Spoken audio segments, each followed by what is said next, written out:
মুভির শুরুতে দেখানো হয় যানজটে আটকে থাকা একটি গাড়িতে বসে বাবা আর ছেলে একে অপরের সাথে তর্ক করছে। বাবার নাম ফ্রান্সিস আর ছেলের নাম এমিল। হঠাৎ তাদের সামনে ভ্যান থেকে কেউ একজন এসে তাদের উপরে হামলা চালায়।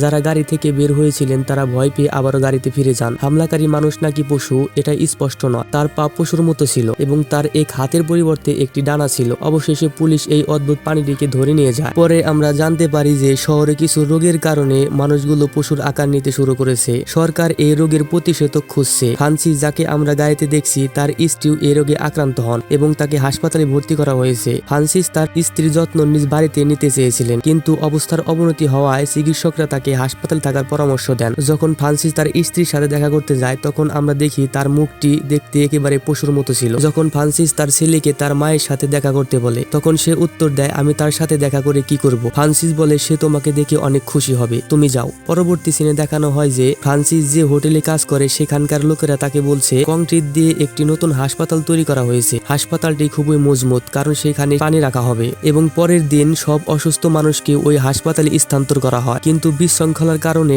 বাসটি পানিতে পড়ে যায় এবং অনেক পানি মানুষ নিহত হয় এবং অনেকে হারিয়ে যায়। সেই দিন রাতে ফ্রান্সিসের ছেলে তার বাড়ির জানালায় অদ্ভুত একজনকে দেখে ভয় পায়। সে ভেবেছিল সে ভুল দেখেছে, তাই সে আবার তাকায়, পরে কাউকে সে দেখতে পায় না। সে মনে করে এটা তার মায়া। আর সেই দিন রাতে যে বাসটি পানিতে পড়ে গিয়েছিল, ফ্রান্সিসের এই দুর্ঘটনার কথা জানতে পারার সাথে সাথে তার স্ত্রীর খোঁজ নেওয়ার জন্য সে সেইখানে যায় এবং আশ্চর্যের বিষয় হচ্ছে যে তিনি পুলিশ অফিসারের কাছ থেকে জানতে পারে তার স্ত্রী মৃত এবং জীবিতর মধ্যে ছিল না, সে কোথায় যেন হারিয়ে গেছে। দৃশ্যের পরে আমরা ফ্রান্সিসের ছেলেকে দেখি স্কুলের বাচ্চাদের সাথে টগ আপ ওয়ার খেলছে, যে তার পরাজিত দলকে মাত্র কয়েক মিনিটে সে সহজে পরাজিত করে দিয়েছিল। অর্থাৎ তার মধ্যে অনেক শক্তি অটোমেটিক এসে গেছে। সেও জানতো না যে কিভাবে তার কাছে এত শক্তি এসে গেছে। এসবের মধ্যে তার নখও ভেঙে যায়। তাই সে বাড়িতে যাওয়ার সময় তার বন্ধু তাকে থামিয়ে শুক্রবারের পার্টির কথা জিজ্ঞাসা করে, যেখানে তিনি কোনো কারণে যেতে চাননি। বাড়িতে এসে তিনি লক্ষ্য করেন যে তার মেরুদণ্ডের হার বেরিয়ে আসছে আর সেও ভয় পায় আর ভাবে সেও হয়তো পশুতে পরিণত হয়ে যাচ্ছে। এই ভয়ে সে গোসল করা শুরু করে, কিন্তু এই ময়লা কিছুতে আর বন্ধ হয় না। অন্যদিকে ফ্রান্সিস সুপার মলে সেই পুলিশ অফিসারের সাথে দেখা হয়, যার কাছে থেকে তিনি জানতে পারেন তার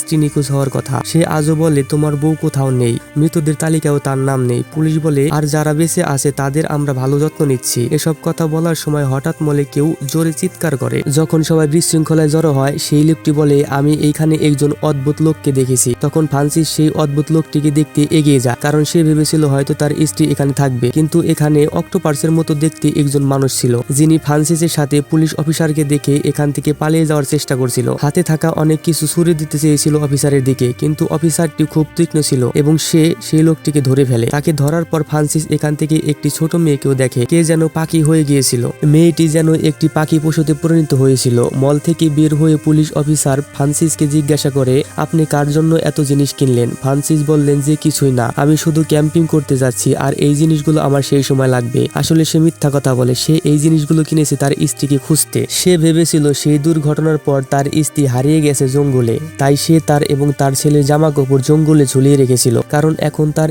স্ত্রীর ঘ্রাণ শক্তি খুব তীক্ষ্ণ হয়ে গেছে। সে ভেবেছিল এসব কাপড়ের গন্ধ পেয়ে তার স্ত্রী তার কাছে পৌঁছাবে। এখন যেহেতু সরকারের নির্দেশ এই মানুষগুলো এমন অসুস্থ মানুষকে বাড়িতে রাখতে পারবে না, কিন্তু ফ্রান্সিস এই জিনিসগুলো করতে চেয়েছিলেন না। তিনি নিজের স্ত্রীর যত্ন নিজ বাড়িতে নিতে চেয়েছিলেন। ফ্রান্সিস বাড়িতে এসে ছেলেকে বলে, আজকে মলে পশু আকৃতির দুজন মানুষকে দেখা গেছে আর এমন অনেক মানুষ আছেন যারা ওই দুর্ঘটনার পর হারিয়ে গেছেন। আর আমার মনে হয় তোমার মাও হারিয়ে গেছে। তুমি চিন্তা করো না, আমরা শুক্রবার জঙ্গলে গিয়ে তাকে খুঁজে বের করব। কিন্তু এখন ফ্রান্সিসের ছেলে শুক্রবার একটি পার্টিতে যাচ্ছিল, কারণ আজকে একটি মেয়ে তাকে এই পার্টিতে দাওয়াত করেছিল। ফ্রান্সিস অনিচ্ছাকৃতভাবে তাকে পার্টিতে যেতে দেয়, বলে মনে রাখবে তোমাকে 4টার আগে বাড়িতে আসতে হবে। এবং পরবর্তীতে দেখানো হয় এই পার্টিতে সবাই খুব মজা করছিল এবং এখানে হঠাৎ করে ফ্রান্সিসের ছেলের মাথা খারাপ হয়ে যায়। একটি মেয়ে যে তার খারাপ অবস্থা দেখে তাকে একটি ট্যাবলেট খেতে দেয়। সেই ওষুধটা সে স্বাভাবিকভাবে খায় না, ওই ট্যাবলেটটি খাওয়ার বদলে সে শুকুরের মতো শুকে শুকে খায়। এরপর সে সেখান থেকে দৌড়ে ভয় না পেয়ে জঙ্গলে চলে যায় এবং অজ্ঞান হয়ে যায়। সকালে যখন তার চোখ খুলে তখন সে দেখতে পারে সে জঙ্গলে। তার মনে হলো গলায় কিছু আটকে আছে। সে সাথে সাথে বাসায় আসে, তার ঠোঁট অনেক বদলে গেছে, সেই সঙ্গে তার গায়ের রং বদলে গিয়েছিল। যখন তার বাবা তাকে বাথরুমে দেখতে আসে সে দ্রুত বাথরুমের দরজা বন্ধ করে দেয় আর গলায় হাত ঢুকিয়ে কিছু একটা বের করে, যা ছিল পালক। এই ছেলেটি এখন বুঝতে পেরেছিল যে সেও পশুতে পরিণত হচ্ছে। পরের দিন সে এবং তার বাবার সাথে এবং তাদের সাথে একটি কুকুরও যায় তার মাকে খুঁজতে। ফ্রান্সিসের ছেলে জোরে জোরে ডাকছিল তার মাকে, কিন্তু যখন তারা আর কাউকে পায় না তখন ক্লান্ত হয়ে তারা ঘুমিয়ে পড়ে। মাঝরাতে তাদের কুকুর হঠাৎ জোরে ঘেউ ঘেউ করতে থাকে এবং সে একটি গাছের কাছে যায় যেখানে একটি বানর আকৃতির ব্যক্তি রয়েছে। তখন ঘুম থেকে উঠে ছেলে আর বাবা মিলে সেই লোককে পরীক্ষা করতে যায়। তখন হঠাৎ একটি ঈগল আকৃতির ব্যক্তি ফ্রান্সিসের ছেলেকে আক্রমণ করে। ফ্রান্সিসের ছেলে মেরে ফেলার আগে তার ঠোঁটের দিকে তাকিয়ে সে বুঝতে পারে যে ফ্রান্সিসের ছেলে ঠিক তারই মতো, সে একটি পশুতে পরিণত হচ্ছে এবং এটি তার ক্ষতি করবে না। তবুও সে ফ্রান্সিসের ছেলের উপর আঘাত করে। তাই ফ্রান্সিস তার ছেলে এমিলকে নিয়ে হাসপাতালে নিয়ে যায়, কিন্তু এমিল যেতে চায়নি, কারণ সেখানে গিয়ে সবাই সত্যতা জানতে পারবে সে পশুতে পরিণত হচ্ছে। কিন্তু পথে তারা পুলিশের সাথে দেখা করে, যিনি ফ্রান্সিসের ছেলেকে জিজ্ঞাসা করে তার ছেলের সাথে কোনো সমস্যা আছে কিনা। ফ্রান্সিস বলে না, একটা কুকুর তাকে কামড়েছে। পুলিশ অফিসার বলে যাই হোক, তোমরা তাকে হাসপাতালে নিয়ে যাও। পুলিশ তাদের দুজনকে নিয়ে হাসপাতালে আসে। সেনাবাহিনীর ডাক্তাররা এনিমকে ব্যান্ডেজ করে দেয় এবং পুলিশ অফিসার ফ্রান্সিসকে বলে যে সরকার এই সমস্ত নিয়ন্ত্রণ করার জন্য সেনাবাহিনী এবং পুলিশকে ডেকেছে। যাই হোক, ফ্রান্সিস তার ছেলেকে নিয়ে বাড়িতে আসে এবং বাড়িতে পৌঁছে তার ছেলে অদ্ভুতভাবে তার ব্যান্ডেজ খুলে ফেলে। তার পা খুলে তার ক্ষত চাটতে শুরু করে। এমনকি যখন সে স্কুলে যায়, তার ল্যাবে যখন ইঁদুরের কথা বলে তখন সে জোরে চিৎকার করে সব ইঁদুর চুপ করিয়ে দেয়, যেন ইঁদুরগুলো তাকে বুঝতে পারছে। এরপরে ফ্রান্সিসের ছেলে নদীতে যায়। সে নদী থেকে একটা কাঁচা মাছ ধরে খায়। এনিম যখন মাছ ধরে খায়, একজন মহিলা এই সব দেখেছিলেন। মহিলা তাকে কিছু করার আগে সে সেইখান থেকে পালিয়ে যায় জঙ্গলে। তিনি আবার সেই ঈগল আকৃতির লোকটির সাথে দেখা করেন, যে উঠতে চেষ্টা করছিল এবং অনেকাংশেই সফল হয়েছিল। সে তার ধরা কাঁচা মাছ তাকে দেয়, আর এই ঈগল আকৃতির মানুষটি তাকে বলে যে আমি পাখি হয়ে যাচ্ছি, আমি উড়তে চাই, কিন্তু আমি বরাবরই পড়ে যাচ্ছি, আর এটা আমাকে অনেক কষ্ট দেয়। তুমি কি এমন কোনো জায়গা বলতে পারো যেখানে আমি স্বাধীনভাবে উঠতে পারি? এনিম বলে হ্যাঁ, কেন নয়। এনিম তাকে একটি পুকুরে নিয়ে যায়। পুকুর থেকে সে গাছের অতিরিক্ত ডালপালা টেনে পাশে নিয়ে আসে এবং তাকে বলে যে তুমি এখানে স্বাধীনভাবে উঠতে পারবে, আর নিচে পড়ে গেলেও পানিতে পড়ে যাবে, তোমার কোনো আঘাত লাগবে না। অন্যদিকে ফ্রান্সিসের রেস্তোরাঁয় হঠাৎ একটি পশু আকৃতির মানুষ আক্রমণ করে, তাও আবার ফ্রান্সিসের উপর। ফ্রান্সিস লক্ষ্য করলেন যে সেখানে অন্য একজন পশু আকৃতির মানুষ ছিল,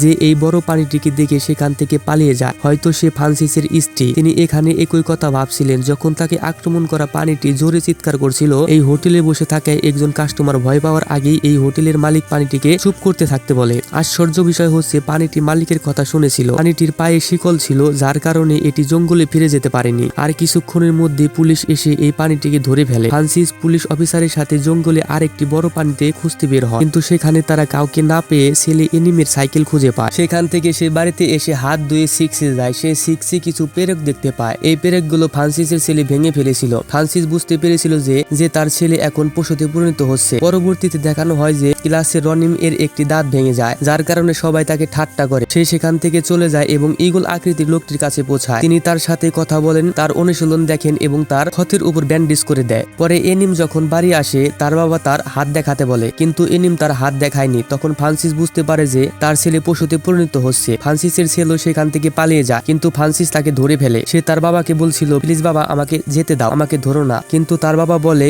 না, আমি জানি তোমার কি হচ্ছে, তুমি পশুতে পরিণত হচ্ছ, তুমি আমার ছেলে, শুধু আমাকে বলো তোমার ভিতরে কি পরিবর্তন আসছে। আমি বুঝতে পারছি যে তুমি প্রাণীতে পরিণত হয়ে যাচ্ছ। ফ্রান্সিসের ছেলে এনিম বলে যে এখন আমি অনেক দূর থেকে অনেক স্পষ্ট শব্দ শুনতে পাচ্ছি। ফ্রান্সিস জিজ্ঞাসা করলেন, তোমার বন্ধুরা কি এটি কেউ জানে? এনিম বলে না, কেউ জানে না। এখন সে তার বাবাকে জিজ্ঞাসা করে, তুমি কি আমার সাথে মায়ের মতো শিকল দিয়ে কথা বলবে? ফ্রান্সিস তখন চুপ করে থাকে। তখন সে নিঃশব্দে কিছুই বলতে পারে না এবং তারপরে সে বলে, এখন নয়, তবে আমি ভবিষ্যতের কথা জানি না। পরের দিন ফ্রান্সিসের রেস্টুরেন্টে একটি পার্টি ছিল। পার্টিতে ফ্রান্সিসের ছেলে এনিম যখন সেখানে আসে, তখন তার হাতের নখ অনেক বড় হয়ে গিয়েছিল। তার বাবা তাকে ধমক দিয়ে বলে, তুমি এই নখগুলি কাটোনি কেন? তখন বাবা তিরস্কার করার জন্য তার এত খারাপ লেগেছিল যে পরবর্তীতে তার নিজের বাবার উপরে আক্রমণ করে। কিন্তু প্রকৃতপক্ষে ফ্রান্সিস তাকে মানুষের চোখ থেকে বাঁচানোর জন্য এই কথাটি বলেছিল। সে তার ঘাড়ে কাছে রাখে নখ কাটার হুমকি দেয় এবং নখ কাটার পরে আমরা দেখি যে ফ্রান্সিসের ছেলে এখন তার বন্ধুর সাথে দেখা করে এবং তারা কথা বলার সময় মেয়েটি ফ্রান্সিসের ছেলের মেরুদণ্ডে স্পর্শ করে এবং সে বলে,